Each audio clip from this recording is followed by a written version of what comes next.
Well, I know I played basketball. I started early playing basketball, but this person that we just finished seeing on your screen, he said he claims to be 15 years. Udoka Azubike, well, if he can claim 15, then me, I think I can claim 14. Welcome back to the show. And of course, this is the time we'll be talking basketball, and we have a superstar in the house. Yes, two people actually who want to tackle me hard on basketball. I don't know why this beef keeps coming on with basketball. I want to play one-on-one. Well, then I have Femi Adefeso in the house and Sarah Ogoke in the house. Welcome, guys. And lady. Oh, thank you. Thank you. I tell you almost forgot that. Welcome, guys. Yeah. But it's allowed anyway. They're all sportsmen, regardless sure. of gender. There's no sportswoman. So I think for this, it's allowed. You can call her a guy.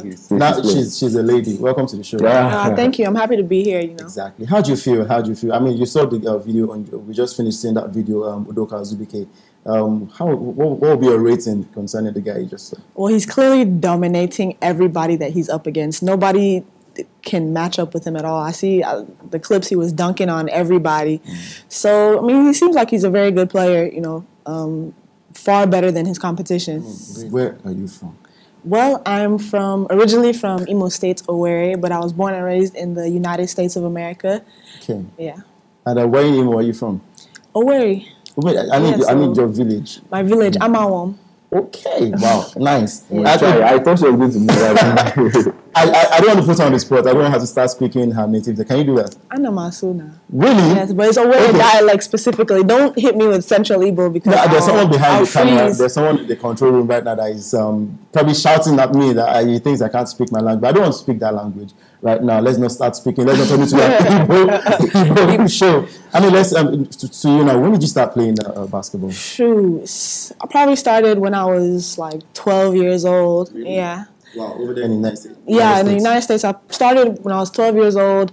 In the States, we have a lot of youth programs. So in middle school, I was able to join the 7th grade basketball team. All my friends were doing it, so I kind of wanted to, Initially, I played basketball because I wanted to fit in. It wasn't until like my 9th grade, 10th grade year, when I was around that 14, 15 age, where I started growing taller than all my other friends, and I started realizing that I'm long, I'm athletic, I can run faster than everybody else. There might be actually something to this game that I'm playing at, Okay. And then I was playing at the highest level in my high school when I actually got some college offers. I was able to go to the University of Pittsburgh on a full scholarship, which is actually where I was able to get recruited and scouted to play for the Nigerian national team. Wow. Yeah, so when did you start playing for the national team? I've been playing since 2011. I was still in school back then, and I was actually the collegiate player to make the team. Everybody else was, they were all 28, 29 years old, professional women that have been playing overseas in all sorts of countries, Europe, Latin America, for years. So it was really a huge confidence booster for me to be around those, successful young women that, I could see myself becoming. Exactly. This is your clip. I mean, where did this happen? Oh, this is at Southern Polytechnic State University in Atlanta. We were playing the conference tournament, and I was just doing what I do best, which is don't think, just play. Really? So if I'm going to compare it to Steph Curry, who would... that's you can see the jump shot. What do you think? It's okay. There's this thing about basketball as we have bragging rights. Probably we should actually get our videos. I'm still briefing you, still going one-on-one.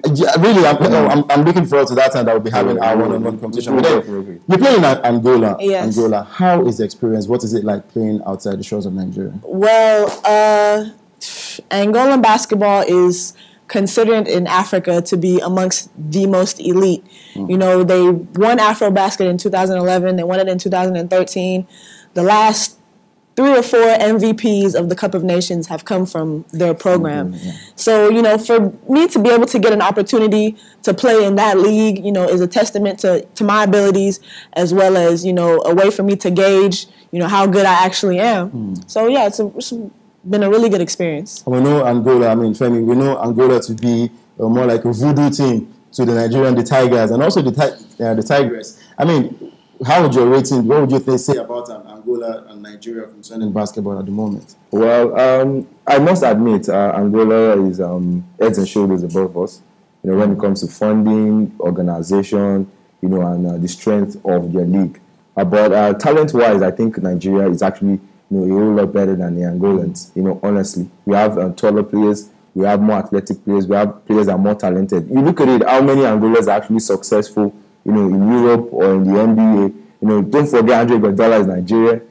Festus Ezeli is Nigerian. They are NBA champions. I haven't seen any Angolan. Festus Ezeli, has he played for Nigeria and the Tigers? Well, he will play.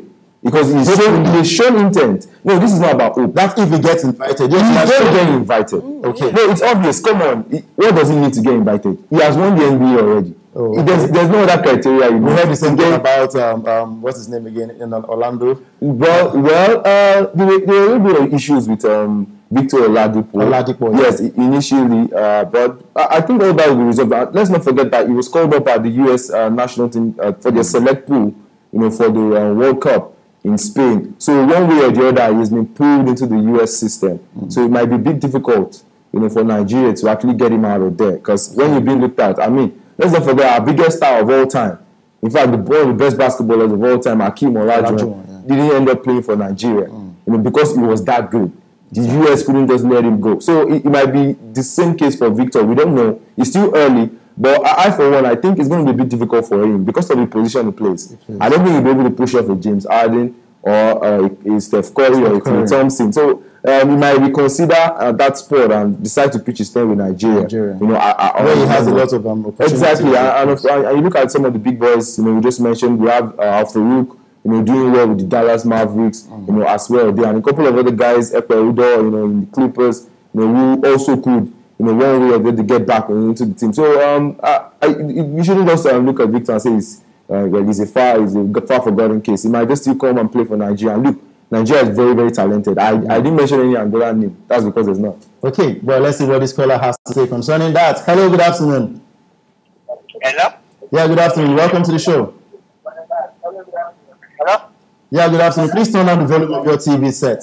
Yeah, good afternoon. How are you? I'm very, very fine. How are you doing?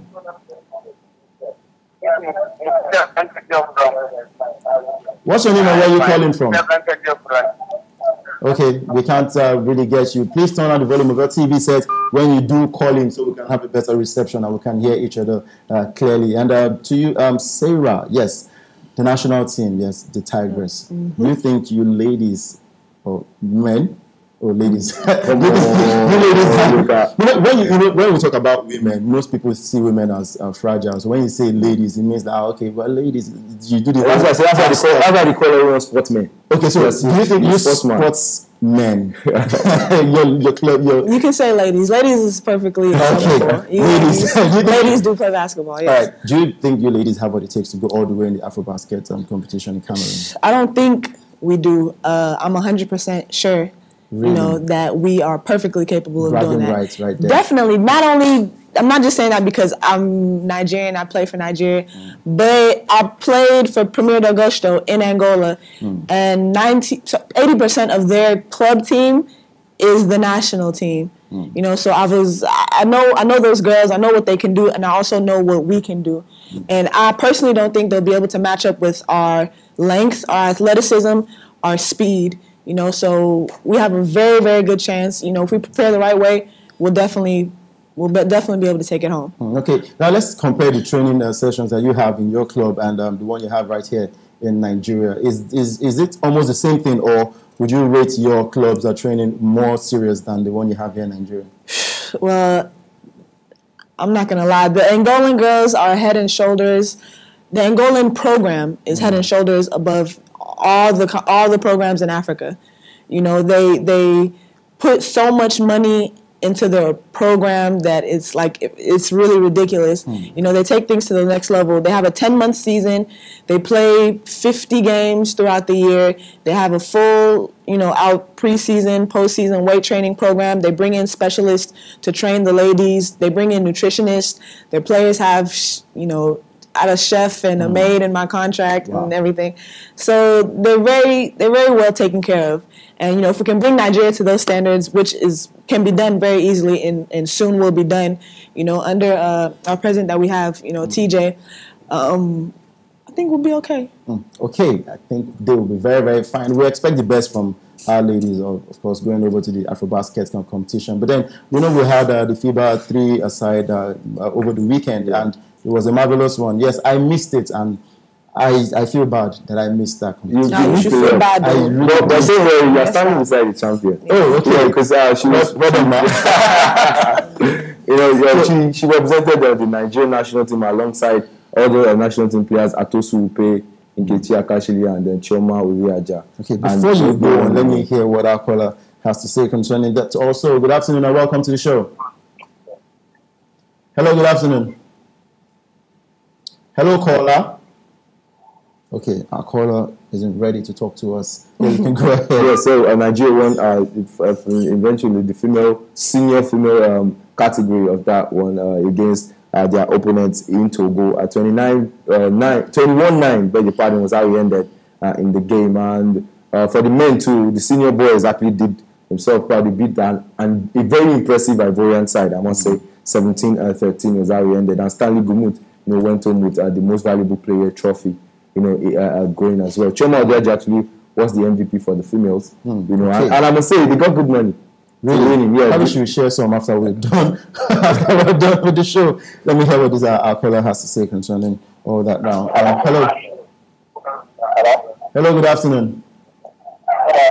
Yes, welcome to the show. What's your name and where are you calling from? Good afternoon. My name is Solomon. I'm calling from Ghana. Solomon from Ghana. I'm calling from Ghana. Okay, go ahead with your contribution. Please, I want to know what is going on between Nigeria and Enyama. What is going on between Nigeria and Enyama? Yeah. Well, talks are being held at the moment to know what will happen to him if he will face a sanction from the NFF or if they will resolve the issue. And he continues with the Super Eagles. Hello. Yeah, I'm listening. Okay, so probably when they are done with everything, whatever they resolve, we'll surely get to tell you right here on the show. I think I find that a bit amazing. He said, what's wrong with Nigeria? What's wrong with Nigeria? But we understand what he's trying to say, nevertheless. But it's quite sad for me when you look at the caliber of the kind of player Yama is. I think you at least find any player who plays 100 times, for a national team. It's not a mean feat. It's not easy. And he should be given that respect. Yes, some of the things he said shouldn't have been brought to the media. Agreed. It was about security, and we know what security in the north is all about now. Yeah. But it's something that could have been addressed between them. Okay, perhaps we can't play here and all that, but bringing it to the media is been. But I think this thing shouldn't go this way. It's something that should be pushed off. We should be getting serious with the business. We missed the last Nations Cup.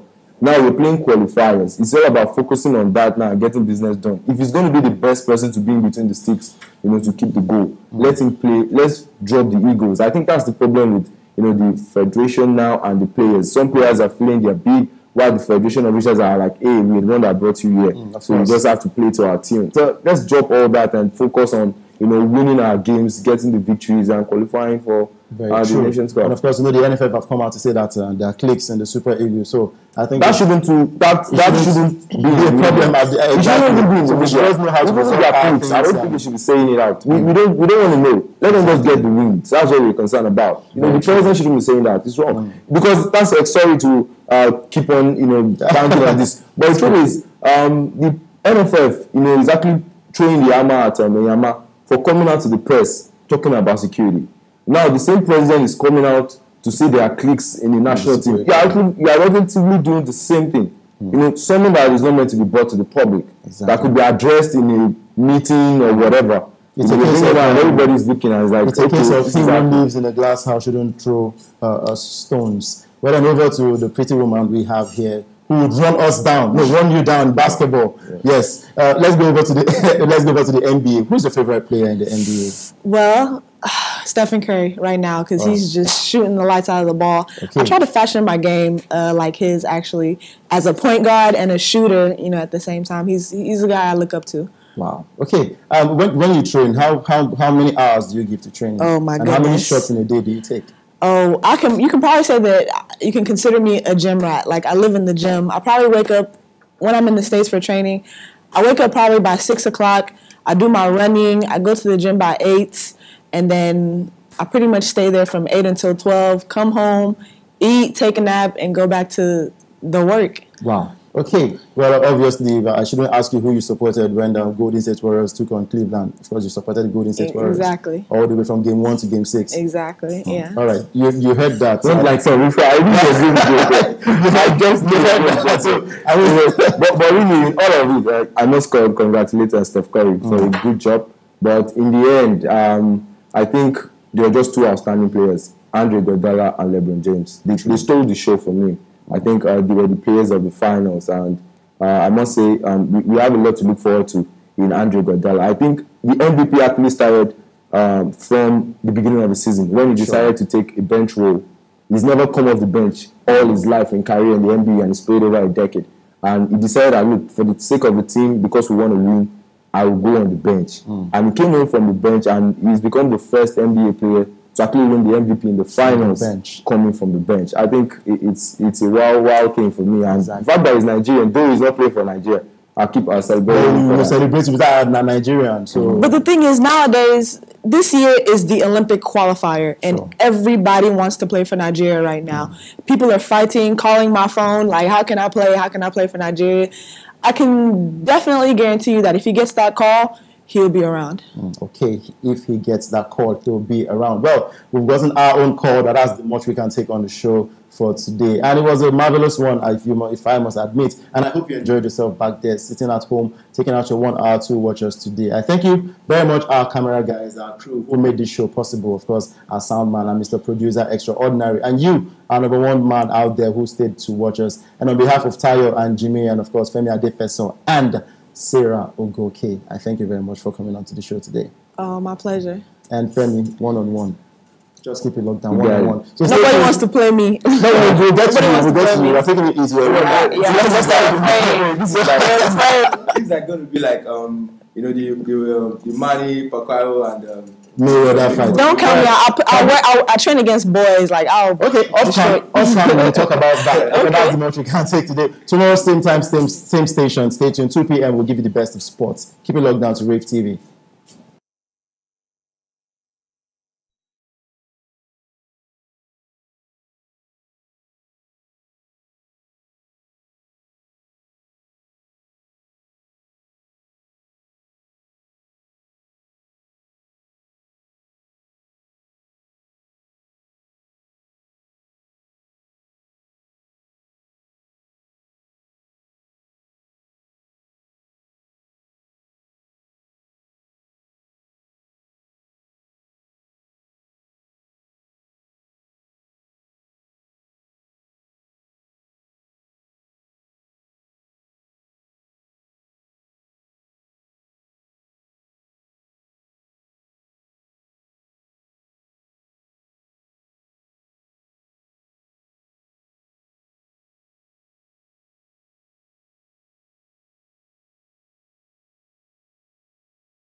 TV, so exciting.